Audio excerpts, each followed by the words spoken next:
Hello, welcome to Toffee TV. It's the final word. Everton 1, Sheffield United 0. Another home win for Everton. 5 on the spin for the Toffees with no goals conceded. It's all good. It's all good. And the season's finishing. Well, they're in great form. It'd be lovely to start the season with 5 home wins on the run without conceding a goal, wouldn't it? That'd be... Yeah, it'd be nice to, get that out of the way earlier in the season and then, not be worrying heading into the last couple of months. But regardless, we managed to go into a home game that in the grand scheme of things didn't really matter. And we managed to win it, so, it's all bonuses. Seen someone calling us April, May FC again the other day. We do tend to have a little bit of a go when the sun comes out, don't we, and start winning games. But now, in all seriousness, Ped, it was nice to go into this final home game of the season with nothing on it, relaxed, and come out the other end with a victory. Beautiful, beautiful day. Beautiful just to be there and be so relaxed, and everyone, everyone was just happy, wasn't he, before the game, obviously after the game.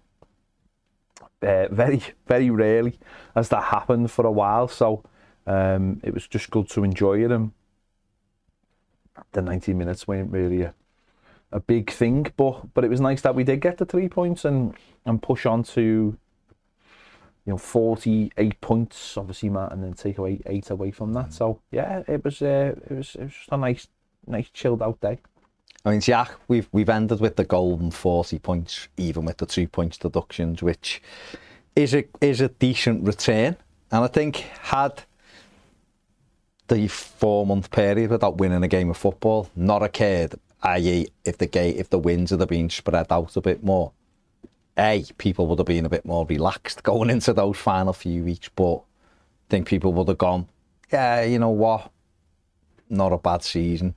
No, definitely not, because before the start of the season we all spoke about getting into that 13th, 14th, 50 odd points, just stay away from trouble. That's exactly where it would be with our points back. And I think the fact that we've managed to hit that 40 target, get more points than we have in previous seasons, even with the deduction, it does show an improvement on our side. And you're right, with the massive winless run at the start of the season, it does set a narrative in place. And I think the vast majority of Evertonians were very unhappy with that run, as any football fan would be at any club with that run of form. But overall, over the course of the season, we've got more wins than the teams around us. There's teams above us that we have pretty much identical records to. And on the face of it, it looks like we are making progress up the table. It's just a shame that next year seems like it'll be met with even more financial off-the-field issues that could further hamstring us. Yeah, I mean, we don't know. We don't know what's going to happen as yet, do we? I mean, I think the stadium will be finished, so that'll be a huge expense coming off.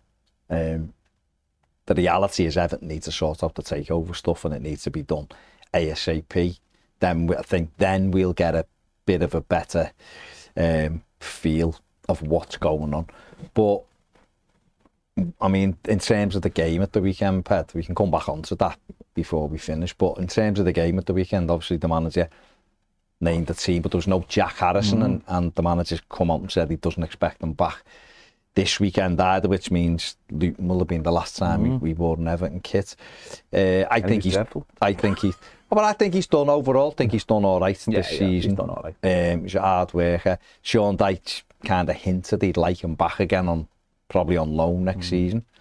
We'll have to see if Leeds don't get promoted for that to happen, because I can't imagine them giving them on loan if they do get promoted. I think they'd want to sell him.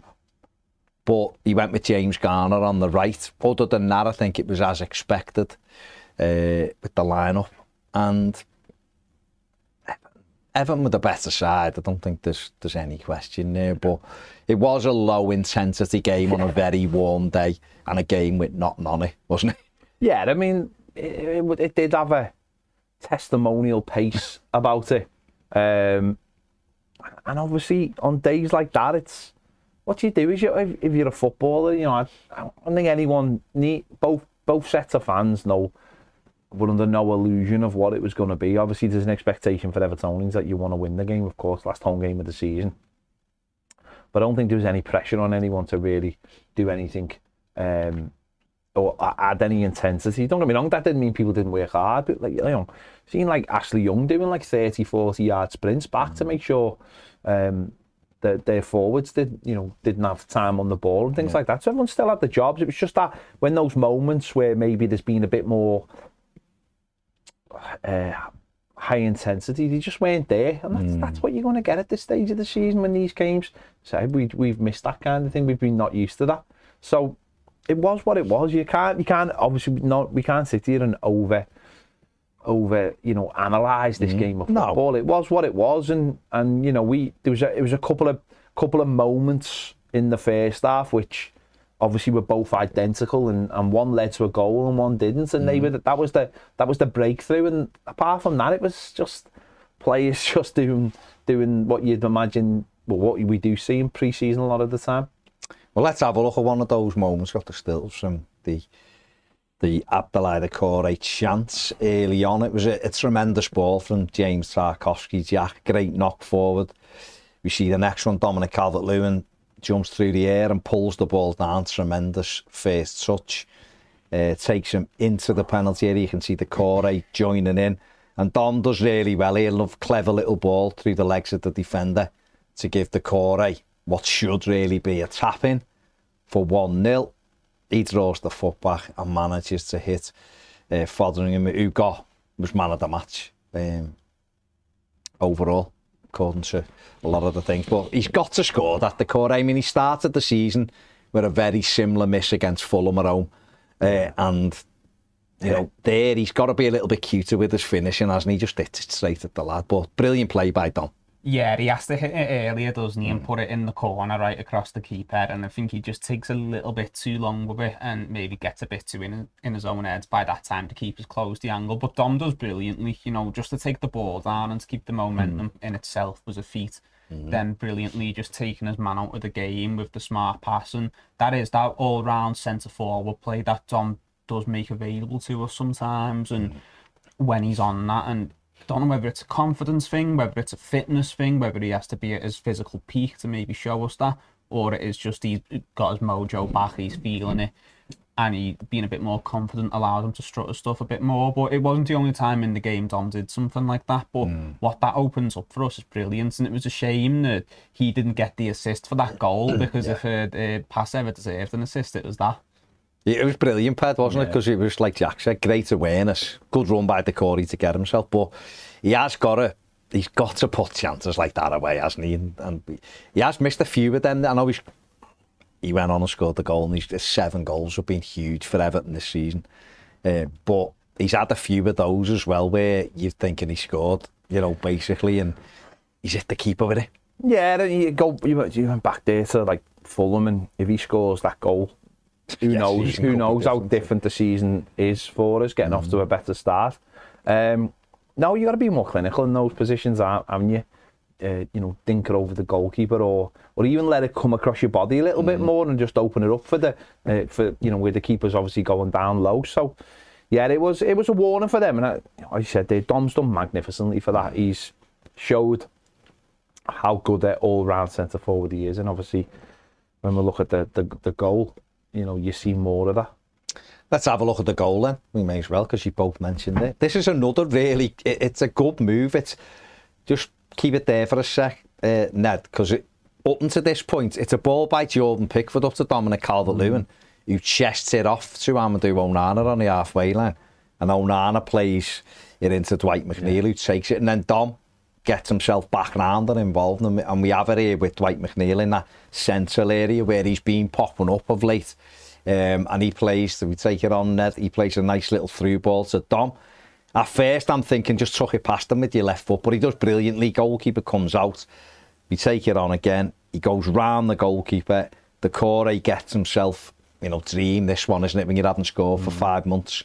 Calvert-Lewin beyond the keeper, can you just think that across for Doucouré? He does think it across, and Abdoulaye Doucouré has just got to see it over the goal line at the park end. No keeper, heads it in, 1-0, 7 goals of the season. Just at that point, I was thinking, he's done nothing. What is he doing? You know, he's got it off for more next minute. That's what he does. He puts the ball in the back of the net, and Everton are 1 up, and, you know, he was delighted, obviously, to score it. But great play again by Dominic Calvert-Lewin. It goes back to Dom again, doesn't it? The whole sequence is very impressive. First, you think he's maybe going to put it across the goalkeeper when the keeper comes rushing out and he's through, but he actually takes it round him. But for me, the most impressive thing was actually the ball to Decore, because considering the ball was moving at the time, he waits the pass perfectly. On his left foot as well. Yeah, and, you know, Dom as a striker, that's the exact pass he'd want in that situation. So it was obviously just weighted very well. And, you know, he did miss a couple of chances in the game to Corey, but there was no way he was missing that, and that was down to Dom's hard work. He started, Dom, just go back to Dominic Calvert-Lewin for a minute. He started the game really well. He'd had a run quite early on, over on a wide area, and he'd come back inside the fullback and had a shot which Fotheringham saved, and then he'd had another shot on the edge of the box which took a deflection, and Fotheringham went down and made another good save. And like Jack said, he was making those runs. We haven't always seen that from Calvert-Lewin this season, and obviously he had a big barren spell in the middle of the 23 games, which is, he will tell you, it's not good enough, you know, to go that many games without scoring a goal. And people still sort of underestimate, I think, the importance of Dominic Calvert-Lewin to Everton. And, you know, even we've done a live show today, people are like, yeah, we can sell him, I'll just sell him in the summer and get someone else in. But, you know, with him, that he's got just over a year, 13 months left on a deal, the way he's finished the season, but, you know, you pointed out a couple of times this performance in the Merseyside derby. But again, at the weekend, you know, he was strong, he was getting in front of Sheffield United defenders, held up play was excellent, creates the goal. You know, as he's shown lately, just exactly what he is for Everton Football Club. He looks fit, he looks confident, he's willing to run into the channels. This one, you know, for the start of this one, he takes the ball down and chests it off. It's not just a case of flicking it onto someone who's not there. And then he's on his bike, and I think that's just confidence in his where he is at the moment. Then he's had a real decent run. He's backed himself. You know, made sure he didn't get any. You know, get a worse injury by being out of the Chelsea game. Yeah, and it's happened all at the right time, and that's just the way it is in football, isn't it? But he just looks fit. He looks fit. First time in a while, he looks very fit and confident in his own ability. And who knows what the future's going to bring for him at the club, sadly. But when people say that, some of the things that people say about him are just mind-boggling. They're just mind-boggling. People can't see that he's a good, really good centre forward. Then I don't know what to say. I don't know what to say, because he always just looks like he's in control of what he's doing. I think that's the difference between some other centre forwards, is that everything comes off the cuff. As a manager, you don't want things to come off the cuff. You want to know how your player is going to do things in certain situations. You know, you need that predictability from them. And he's been great for the last month or so. I mean, Jack, £1 million from Sheffield United 8 years ago, and he's got 13 months left. Arsenal, Newcastle sniffing round him apparently. You know, we don't know whether he wants to stay. He might have those options of going and starting afresh somewhere and having a different thing in his career. But what's your opinion? Do you want him to stay? You're not bothered if he goes? You know, where are you with it? We've spent a lot of money badly at Everton in the last few years, but bringing in Dom for as little as we did at the age he was at is one of the best deals we've done in a very long time, along with Branthwaite as well. Smart transfers, bringing them in young, and I've got a lot of love for Calvert-Lewin, not just in terms of what he gives us, but what he's been through at Everton as well. And even before the injury problems, he was written off long before then. People don't remember. He was never seen as the long-term hope at Everton. We bought other strikers to come in and take his place, hoping Tosson or Moise Keane could come in and be our number 9. It's always been Dom. He's the one who has hit the greatest heights out of all the strikers we've had at Everton in the last couple of years since Lukaku left. And although he is a sellable asset in a team who A, needs money, and B, doesn't have many sellable assets, I would like to think we can try and keep hold of him if we can.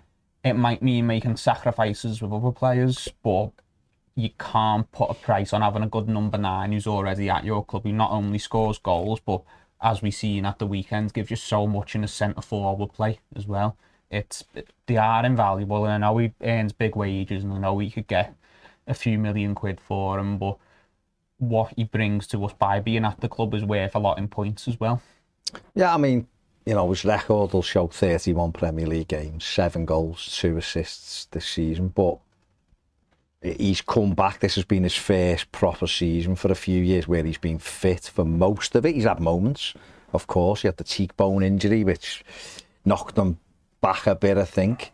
And he's had, like you said, Ped, he's took care of him a little bit more this season and gone not quite ready, and having Beto has been, has been good in that thing, because it's meant we can, we've got another centre forward. And even when both of them were out, both of them weren't fully fit the other week against Brentford, he was able to play Chimiti to start with. So we have had those moments, haven't we, where we've been able to look after him. But overall, scored in the Carabao Cup as well, didn't he, at Aston Villa? So he's got 8 goals in all competitions this season. He can do better than that, of course. History will tell you that. He was on an upward trajectory till he got the start of his injury problems, and hopefully he's got over it. But like Jack's just saying there, it's all very well going, we'll get some money in for him and he's on big wages, but it is, as we found, it's difficult to replace. Dom's not an adequate replacement for Romelu Lukaku in terms of goals, but like Jack just said, Dom's been our most consistent. Yes, we had Richie and he was great, but he was a wide forward. Dom's been our most consistent number 9 that we've had through that time. It's not easy to just go and get another one who will get you goals, and especially because Everton won't have a lot of money to spend. No, it's and you'd want it, if he did leave, you'd want Chimiti to have had maybe another year where he'd got more performances. So it's a difficult situation. Yeah, I mean, Beto's at the football club. I'm not sure he's like for like, but again, that might take games. I don't know. I just don't. No, we play differently with Beto. Exactly. I just don't see it. I don't really think the manager trusts him. He brought Chimiti on in this game, and I think he's starting to have his eye taken away from Beto by Chimiti. He's looking at Chimiti going, he's a much more all-round better, could be an all-round better player, because he always looks like he's got an idea of what he wants to do. Physically, he's similar to Dom, where you look at Beto sometimes, you just think, I'm not sure you know what you're doing. And that's, how can you throw players on and say, I need you to do this job, if you're not 100% sure, if they're not sure what you're like alluding to? Because one of the things I'd say about Beto is, when he's come on in times, like for Dom, say 70 minutes, the amount of times we after that, we give up possession of the ball because we can't make it stick is too many for me. I just think Dom just gives you that element and control. But whatever will be, will be. I don't honestly think we can sit here going and demand that he must stay, because it's, the ball's partly in Everton's and court, and it's partly in his court. He might be desperate to stay at Everton. That mightn't come to fruition because Everton might not be able to offer him a contract. Who knows? Or they might want him to stay. He might sign a contract and we could still sell him a month later. Because that's the way the club is at the moment. The club can't turn down offers for people, but they've also got to try and secure people's long-term future at the same time. So it's a real difficult balancing act, I think, this one, because he has got that year left. So whatever happens. I think we all have to make peace with players are going to leave, and it's like a tombola on the pitch now, isn't it? Just pull a number out. Whoever comes in with bids, it might be a case of whoever comes in bids first. If Dom's first on the chopping block because someone puts a bid in for him, Jordan Pickford, Jared Brantwaite, Onana, could be a case where Onana goes and Brantwaite goes, and then you go, no, we're keeping Dom and Pickford. Who knows? We don't know, do we? Came out for the second half. Thought Everton for the first 10 minutes of the second half, but on it and looked like they were going to put it to bed. They had a couple of, James Garner had one where he should have slid in Calvert-Lewin, who was on his own. He might have killed the game, and he chose to try and bend it with his left foot, which went by the corner flag. We had a couple of other moments where we just didn't make the right choice with the passing. And then Sheffield United had a little go for 20 minutes because I think the heat and the intensity was just not there, and they got them on the front foot. They'd had one moment in the first half which Jordan Pickford saved at his near post, which he should have saved. It was straight at him. Other than that, they had nothing. Cameron Archer had a shot which he tried to kill, but it went about 5 yards wide, and that was it. And the game sort of petered out a little bit, and then the manager made some changes. Obviously, Andre Gomez came on for his last appearance at Goodison Park. And eventually Chimitty came on as well, didn't he? You know, Lewis Dobbin come on with Andre Gomez for the Corey, and McNeil, they both went off, and then Chimitty came on, and it was when Chimitty come on that we stepped it back up a little bit. He had a good little run and fizzed the shot over the bar, and then he went on a really good run and pulled it back for James Garner, and if he'd have took a touch, he could have just opened his whole body up and tapped it in for 2-0, and he went at it with his left foot and just put it over. And then Chimitty had a chance where I think he should have scored when it broke through, and bobbled, didn't it? It bobbled, and then he's allowed the keeper to get a block on it. But he was surprised. I mean, Jack, he has shown lately that he is improved. He has improved over the season, and he seems to know what he's doing when he's got the ball. He can, you know, that one that I'm talking about, he picked the ball up in a wide area, and he just waltzed into the box and rolled it across. It was done really well. So have you been impressed with him of late? And is he someone who, when we're talking about these times where there's a lot of uncertainty, is he someone you think, you know what, I think he can kick on again for next season? Yeah, very much so. I've been impressed with him. I think he's got a little bit of a spark about him. I think he's got slightly quicker feet than Beto, and that gives him maybe that extra quality on the ball in those situations where he's got a couple of men in front of him and he can't just muscle his way through. He's got to be a little bit more clever, and I do think he's got that to his game. Chimitty, I wouldn't be against, if Dom's still here next year, playing them both together in a 2. I think that partnership could really work, because I think he enjoys dropping off into those little spaces, Chimitty, and he's happy picking the ball up outside of the box, almost in that Decore role, maybe slightly more advanced than that. But I really think them two together could be something quite impressive, and I don't want to say I'm at the point where I prefer him to Beto, but I'm preferring what he brings to the team at the moment. He does offer something a little bit different. I think one thing that struck me with all of them, and they've all got slightly different profiles, is that, and the goals will tell you this, is that we simply don't make enough chances. No. We can have 15 attempts at goal, but a lot of them are shots from outside the box. We know that. And the goal itself, I mean, going back to the goal is good because when we play that one, it's chested down, Onana plays it forward, and then Dwight McNeil plays it forward. And we very rarely do that from a central area. And get people in the box. And then Dom makes a good run, and we very rarely do that. It's normally just flicked on, people knocked down, blah, blah, blah. So there has to be more of that, but there has to be pace introduced into this team, doesn't it? In the wide positions. You know, Dwight McNeil has been playing more, coming off the left-hand side, being more inside. That would, if we had a left-back, a modern attacking left-back, we could really capitalise that, couldn't we? But we, you know, but that's, again, we're asking for things at the same time. We're going to be losing things, so we don't make them chances. You can say that about all of them. We just don't make people chances. Because I do think if we created opportunities for Beto, we would score them. If we created more for Dom, he'd have more. If we created ones for Chimitty, he would have tap-ins. You know, it's like we expect it. Yes, people will pick holes in all three, and rightly so, no problem with that. But we're also expecting them to get the ball and just do it themselves half the time, and none of them are that type of striker. Beto likes it in the channel so he can use his body and get across you. Chimitty was seen clever with the ball, like you said, Dom. Balls into the box, headers or balls across. We've not got one that's picking it up and running with it and stepping over and all of, you know, creating goals out of nothing for themselves, really. Therefore, you've got to start creating chances. I mean, every striker would struggle without getting any chances, and we've seen Decore have a little tap in, but how many of them have we seen for Dom?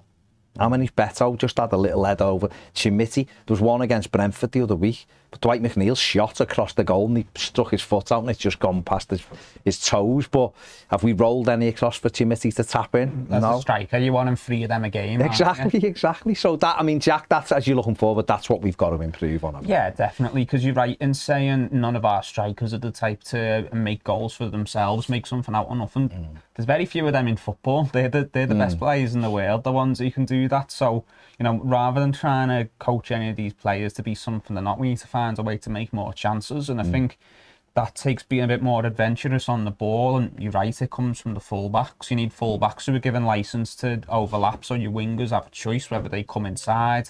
The opposition fullbacks don't know whether to stay or go, and suddenly you've just got a lot more movement and a lot more ways to move the ball around to make that space. And it was interesting, we actually had more possession at the weekend as well, which hasn't often been the case, or at least we've had more possession and won.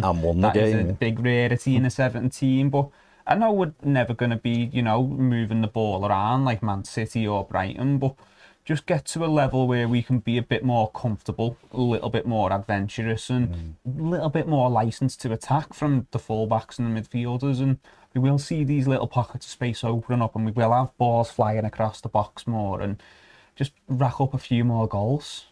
I mean, Ped, there was moments at the weekend, and people, listen, like, I know that people will then come back and go, I'm playing against the bottom of the league and all that, but there was moments where we did move the ball around quite well. It's just that we get in towards, you know, the danger zone, if you like, for the opposition, and then we stop. Yeah, and we move the ball back, and everything seems to want to go back to the halfway line. Yeah, because that's the frustration. Because there aren't many overlaps or much. There's no pace, is there, to move the ball. We don't move the ball with too much pace either. So you get stuck in those little moments where you go back and you start again, and that's an issue for this team. And you know, breaking teams down will always be a problem if you don't have pace and don't have good players on the ball. There's not a midfielder who can dictate there's no one who can get over the ball and cut teams open. So, and that comes with having better players, and we don't have those kind of players. What we have is very honest, you know, players who will run all day for you, will give everything, will you know, stick to the game plan of the manager, and the manager's game plan is tailored to that. You know, horses for courses at the end of the day. It's not like we were blessed with all these amazing players and the manager can't get a tune out of them. He's getting a tune out of a set of players who can play in a way that he demands, and that's who we are, aren't we? And we finish with a points tally, you know, which is the mirror of that, I think. Yeah, I mean, again, I've said it all season. I still think this team can play better football with more advanced instruction. Really, I think safety's still a thing, but on the flip side to that, we're safe. And it's achieved, so therefore, hopefully, however it looks, we can improve, and hopefully we can get some pace in. And I love it when people go, well, who then? Who's quit? It's like, it's a big world, and a lot of teams find pace in other countries for cheap. You know, they mightn't be the finished. We're never getting the finished quality, the finished article, are we? We're not, because we ain't got the money to do it, and I get all that. Absolutely. Saying replace Dom with a 25 goal a season striker, well, who are they and where are they then? Because everyone wants them. You've got to take a chance on potential. You've got to take a chance and hope that someone pops while they're with you. But we've seen, with using like Jared Brantway for argument's sake, we've paid £1 million for this kid from Carlisle, and now we'll all be devastated if he leaves in the summer. You know, Dominic Calvert-Lewin, we just spoke about, well, we paid £1 million for him when he was a kid. But there's these lads who are 19, 20 who are playing in Austria and playing in Norway or playing in France, and they are ones where you do take a chance. They are a bit of a gamble. So you've, as well as having your people who you know you've got to rely on them, you still also, I think, you can get a bit of pace into that squad, but you've also got to gamble a little bit with some of them, and it is a juggling act. And I understand what Sean Dyche is trying to do, is put the structure in. But I think for Everton to move forward, and what I mean by moving forward even is just making sure we get through next season without going to the last 2 games needing to win, is we do have to introduce some pace into this side, however that looks. And you know what, sometimes it might be a bit of an Adama Traore one where what it does is it just gets you up the pitch at times, because too often for Everton, it's pedestrian. And when teams have come and set up similar, we haven't been able to break them down. We found a way lately, and that's great. But for 2/3 of the season, particularly at home, we did find it difficult to break these teams down. That'll be the challenge, won't it? Whichever play, like you've just said, Ped, we're going to lose a couple of this team that has ended the season well. It's how they can piece that together, Jack. But it is a big world out there, isn't it? No, it is. And obviously Sean Dyche wants certain things from his teams. He wants hard work and he wants organisation. Now, typically, you know, flair players, flashy players, players with a bit of pace don't often conform to that. They want to, you know, be waiting for the ball. They want to pick it up in attacking areas, and they might not necessarily be doing the hard yards that Dwight McNeil does. But I think every team can afford a live wire. You know, even look back at Stoke back in the day, you know, they always had a player who could run with the ball and beat a man. I think it's about compromise, isn't it? And about getting the best fit you can possibly on the budget that you can. Someone who doesn't smash the entire ethos of your team to bits, but someone who can give you something that you're missing. And right now what we're missing is pace, and we might have to look in markets we don't typically shop in, and that might mean looking at Scotland, looking at France, looking at Switzerland. Austria. There's players out there. Loads, yeah. It doesn't have to be the finished article, just someone who can come in, not destroy what we're already doing, but give us a little bit of ability to move the ball up the pitch. I mean, Ped, I'm going to throw the comparisons together too much, because they are different things. But this is something David Moyes did, wasn't it, when he started it? He got a structure, solid structure, and then we saw him introduce the likes of Mikel Arteta, who was different to what we'd had. Steven Pienaar, who come in, was different to what we had. And he kind of done that at West Ham. Yeah. Got the structure, and then Jarrod Bowen. I know Jarrod Bowen's a hard worker, and really he's one of their best players now, but he come from Hull. They got him in, and then obviously what they've done with Kudus this year, we wanted Mohamed Kudus, and but for Anthony going to United, we'd have had him. But he's come in, and he's a flair play, but he's had to work hard, and there's nothing wrong with getting him in and going, yeah, I want that bit of pace, but yet you have to work, because what that then translates to, if you're not doing the work, then you do become the 20-minute from the end player. But that's fine, because I don't think Everton have got any of them either right now. I think we live in a football world now where everyone's used to working hard now. There's no mavericks in football anymore. Anywhere now, players are brought up knowing that they've got to press, and they've got to stay into the system. Do you think it's more tactical understanding then, which lets some players? I don't think players get to the top level without having tactical understanding. I think there's better players out there who've got no tactical understanding. They don't make it to the top. I think that's the difference now. If you can't take in the information that you're given during the week, that's what separates them. Manchester City players are not just good players; they're intelligent. Let me ask you about Arnaud Danjuma then, because he's been in all season, in the squad all season. Obviously Everton thought they had him, he went, then they did get him, and then he come in, and don't forget, early on, got a couple of goals, didn't he? Scored at Doncaster, scored at Sheffield United, and he was the one we were looking at and going, I'll tell you what, you know, we might be able to get 8-9 goals this season. He seems to have a bit of pace.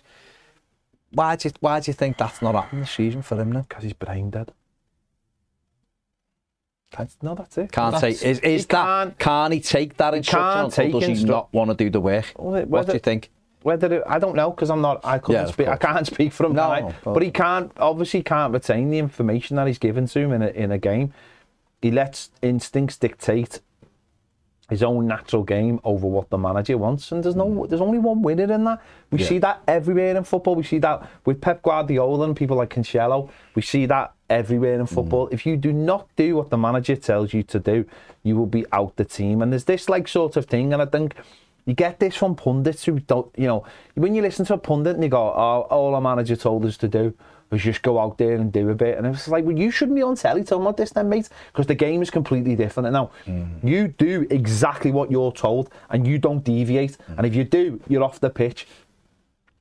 It is the way it is. If anyone's got this idea of like, well, why don't you just do this? Because footballers are robots. They get told what to do and they do it. They get told when to go to sleep, they get told when to eat, they get told when to train, and they get told what to do on a football pitch. And that's the end of it. So but that's good though, because you can get these players in now who come in and do the job and can take the information in And if they're told to work hard, they'll work hard, because if they don't, they're not in the team. There's no Mavericks in football anymore. They don't get to the highest level in any country anymore. There's no idea. You know, what was an old number 10 used to just stand around the edge of the box. A number 10 now has to be like Phil Foden. They have to play off the left, off the right. Top ones, right. You know, all of them. No, but they have different variations of ability. But they all have to work hard for their places. Someone like a Dan Dubin, I think they go, I'm a talented player. I'll just do what I want to do. Yeah, it doesn't happen in football anymore. Look, Richarlison's a modern number 10. Look how hard he works. It's not a thing of he's got to his level because the ability of being able to work that hard and the extra he puts in it. And I think that actually helps us in a way, because if you want to graft players onto this team that are good footballers, the work ethic will be there. It's just a case of, can you get them for the price? Because talented footballers cost money, and that's the top and bottom of it. And I think that's the difference now, maybe from when you buy players from the lower divisions, is the difference. Of course, they're going to work hard. But, you know, Diaz on Saturday didn't not work hard for Sheffield United, but you can see the quality isn't he worked hard, but he hasn't got pace and a little bit of that understanding. You know, and that's the difference now, isn't it? You know, when you're buying from those lower division, the Championship, do players have that little bit of understanding that you need? Can they take on all that information? You know, where you look at the gap between like the Championship, and it's so big now, because I think a lot of our players who don't make it at the top level are going in there because they just don't have that little bit of extra something. There's loads of quality. There's loads of good footballers. Can they do what's being asked of them? And we've got to look for those players, haven't we? They're the ones we've got to be looking for. It's difficult, isn't it? Without the money, it's difficult. But like you said, there's players in Europe, and we will have to take a little bit of a gamble as well. And like you said, Jack, before, shopping in areas that we don't normally shop in, because you can get bargains. No, definitely. We've got a few in our team, haven't we? You know, players we plucked from the lower leagues, and Chimiti we've been speaking about enough. He's a player who played a handful of games in the Portuguese league last year, so they are out there and we can find them. It's just being brave to commit to it and to trust the player that we're bringing in from one of these teams to actually have to play and contribute. I mean, it was good, the end. We got to see Lewis Warrington, who's a big Evertonian. Great to see him getting on the pitch, albeit for the last few minutes. Andre Gomez got an injury, but you know, he's a season ticket holder in the Gladys Street and all that, and you know, brothers, big blue nose, his dad's a big blue nose, so great to see him get on the pitch. We'll see whether it leads to anything. We don't know, but I mean, Everton are probably going to have to look at the 21s as well. I mean, the manager was asked last week and he did kind of say there's none ready to go in, and we do need to sort out loans for a few and then make a decision on it. But even if that's all it was good to see him get on the pitch, wasn't it, and make his Everton debut. Yeah, definitely. And he's a player who might have something to give next year, and he might not necessarily be ready, but it is a needs-must situation. And if we can afford to put Warrington on the bench some games and he plays the occasional game, and that saves us buying a player, that might be a choice the club makes. And who knows, if he gets minutes and he does well and he looks like he can play at this level, then maybe a good thing has came from an unfortunate situation. But that's, I mean, it's not quite the same thing, but remember Marcel Brand saying, like, when people were asking us to go and buy centre forward, and he's like, we've got Dominic Calvert-Lewin and Richarlison here, and there isn't any. It was the January window, wasn't it? And he was like, there's no one that we can go and get right now, and that'll hinder their development. And sometimes it does happen like that. You know, Anthony Gordon was one. Anthony Gordon, Rafa Benitez, I'm sure, would have chosen, if he had the opportunity, to go and buy someone. He didn't have the money, and he therefore developed Anthony Gordon. And then Anthony Gordon, whatever you think of him, he come through our academy and we got £45 million for him. So I know I've seen something where he's worth 80 million now or something. He's had a really good season for Newcastle, but what I mean is, if Everton would have been able to go and get a winger, Anthony Gordon probably wouldn't have played, and who knows where he'd be now. So no, and you can say that for a lot of players through football history, can't you? Who wouldn't have got their big chance if there weren't injuries or whatever going on. And you never know when you're going to find someone from your academy. Yeah, exactly. I think we just got to be careful, haven't we? We can talk, we can talk ourselves up here. There's some players up that aren't ready, and you're actually stumping their developments. And Lewis Dobbins' development's been stumped this season. Yeah, simple as that. He's had his development stumped. Chimiti maybe for the first half of the season, But someone like Dobbins definitely had this development, and that's where we've just got to be very careful. No, about I this, totally agree. When we've got the likes of Onkaronk who needs to go on loan, and you know maybe Stanley Mills needs a loan at a higher level. He was doing really well and got an injury before you make those decisions. But we have got some tough decisions to make. We did win the game. It was good. I mean, the thing we're talking about the forwards, but I think one of the key things, and it is the key thing that have kept Everton in the Premier League, has been a defence ped. And James Tarkowski, who is the captain now. When Seamus isn't in, obviously when Seamus is in, he's the captain, but Tarkowski, and he was solid again, him and Branthwaite was solid. But let's have a look at Tarkowski's numbers from the weekend. 60 touches, 4 clearances, 6 block shots, 2 tackles, duels 1, 6 out of 9, I think that might be. I think he's been very good this season. He had a little dip. He had a little dip around February, March time. I think but I think everyone had that dip, didn't he? But overall, free transfer as well. He's been excellent, played every minute, hasn't he? Bar having to go off at Sheffield United because of a rule. Excellent, consistent. Yeah, you couldn't ask for more, I don't think, from a player, from a captain. And you know, as you said, he doesn't miss many games. It doesn't miss any games. So yeah, that's exactly what. When you're looking for free transfers, he's the ideal one, isn't he? He's been brilliant this season, I think, all in all. Impressed you, Jack? Yeah, how could he not? You know, he's what you want in your centre half, isn't he? Old fashioned, wins every header, leader on the pitch, likes a little tussle. And you know, we've been talking a lot about potentially losing Branthwaite in the summer. At least we'll still have this fella, because this fella is just as good, and he's massive for us on the pitch, seems massive in the changing room, and brilliant piece of business, wasn't he? Excellent, yeah, excellent. Let's have a look at the goal scorer, the winning goal scorer for the final home. At the stats for the game at the weekend, Everton 1, Sheffield United 0. I like what you've done there, Ned, put Lewis Warrington on the thing. 15 attempts at goal for Everton, 13 for Sheffield United, 6 on target for the Toffees, just 1 for Sheffield United. An XG for Everton of 2.35 to Sheffield United 0.6 and a 58% possession for Everton, which is very unusual to see Everton with so much possession and win the game. But the XG, I think I can say it now, never really evened up, did it, Sean? Didn't really pay us back. It paid us back. It didn't really. Quite.